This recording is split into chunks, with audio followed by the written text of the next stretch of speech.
Welcome to this YouTube channel. In this video we are going to talk about the top 10 haunted houses in the United States. Before starting this video, like this video and subscribe to our channel for future updates. Fall is synonymous with greenery, apple cider, and pumpkin pie for some travelers. However, there are a few of us who are yearning for something that will make our hearts race. While cheesy haunted house attractions are very widespread in the United States, some people prefer to encounter actual ghosts and ghouls during the Halloween season.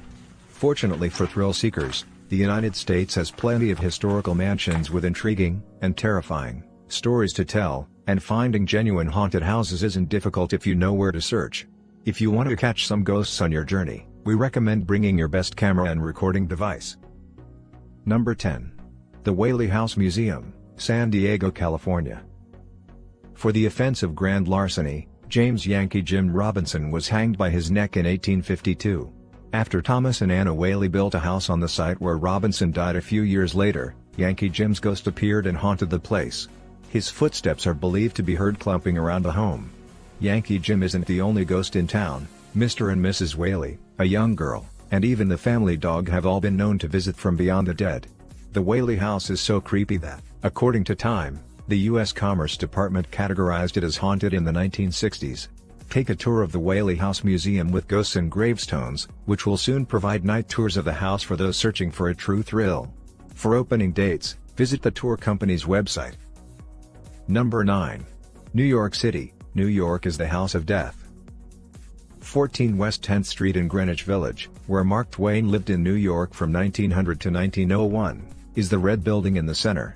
Except for one brownstone on West 10th Street, Greenwich Village in New York contains some of the most desirable real estate in the world.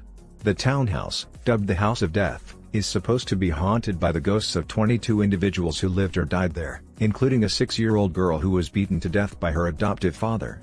However, because it is in New York City, the house has a celebrity pedigree as well. Author Mark Twain is claimed to have stayed in the residence in 1900 and still visits on occasion. Number 8. San Jose, California's Winchester Mystery House.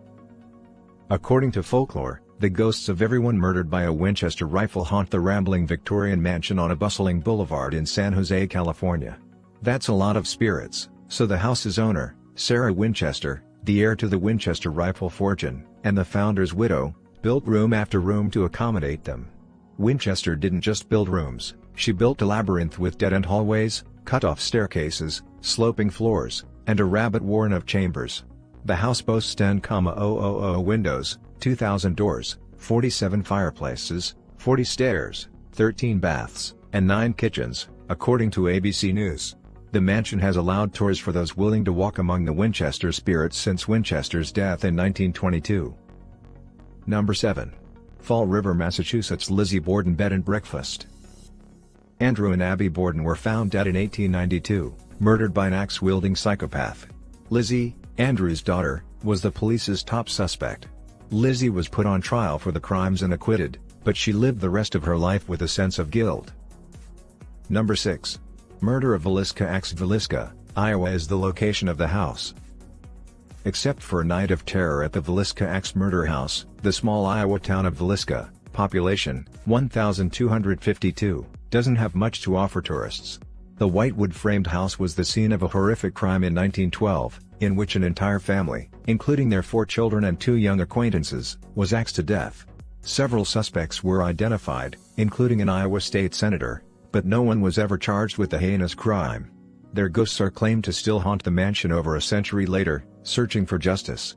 Visitors who want a taste of the supernatural can schedule tours of the site, or stay the night and watch what goes bump in the night. The house is currently open, with all necessary health and safety precautions in place, and it even offers overnight stays. Number 5. Bell Witch Cave is located in Adams, Tennessee. John Bell purchased lands near Tennessee's Red River in the early 1800s. Bell and his family lived on the farm until they began to see strange-looking animals, most notably a dog with a rabbit's head, roaming the grounds. From that point forward, the family was pursued by unknown forces, who were primarily after Bell and his daughter Betsy. They were attacked physically, heard strange noises, and even spoke with the entity, who identified herself as the Bells' former neighbor, Kate Batts, who was seeking vengeance from beyond the dead for some unspecified wrongdoing. Number 4. Washington, D.C.'s White House. The White House may be home to the president, but it is also said to be home to a number of notable ghosts. President Ronald Reagan reportedly regaled dinner party guests with tales of his dog screaming at phantoms and his daughter, Maureen, waking up to a translucent figure peering out the Lincoln bedroom window. It's possible that it was President Lincoln himself, coming to his childhood home in the hopes of reconnecting with his wife or son. Winston Churchill, the British Prime Minister, is said to have seen Lincoln's spirit while stepping out of the bathtub. Died of typhoid, presumably as a result of polluted water piped into the White House and open to the public for tours, which now include a peek inside the president's personal movie theater. Number 3. Atchison, Kansas's Sallie House. If you watch ghost hunting shows, you're definitely familiar with this well-known haunted mansion. Because of a family's strange experiences there, this plain property in Kansas is supposed to be the dark lair of a demon who assumes the guise of a small girl.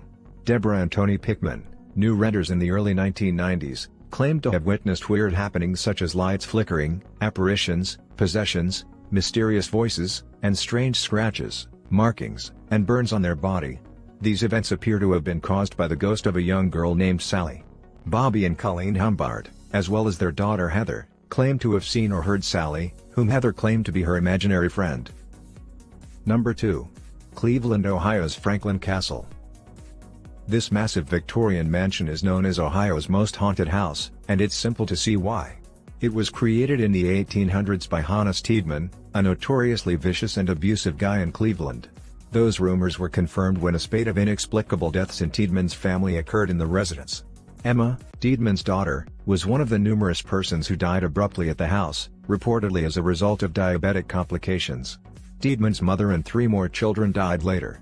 Louise Tiedemann, Tiedemann's wife, died as well, allegedly from liver disease, but there were many allegations including his niece, a putative illegitimate daughter, and his mistress. Tiedemann moved away from the residence immediately after his wife's death. The house has moved from owner to owner since the tragedies, including a chapter of the German Socialist Party that stayed for 55 years. The mansion was rumored to be a hideaway for Nazi spies, according to locals. Recent investigations have uncovered disturbing evidence of foul play, including human bones hidden beneath the walls. Number 1. Asheville, North Carolina's Biltmore. This elegant holiday home was built in the 1800s by George Washington Vanderbilt II. It has since developed a reputation as one of the most haunted locations in the state and country. While nothing bad appears to have occurred on the property, the home's past owners appear to be highly active in the afterlife. Vanderbilt's assets transferred to his children after he died in 1914, and they opted to open the house to the public. That appears to be the start of the activity. What do you think about this video? Do let us know down in the comments section below. If you enjoyed this video and want to hear from us again, be sure to hit that subscribe button before you go.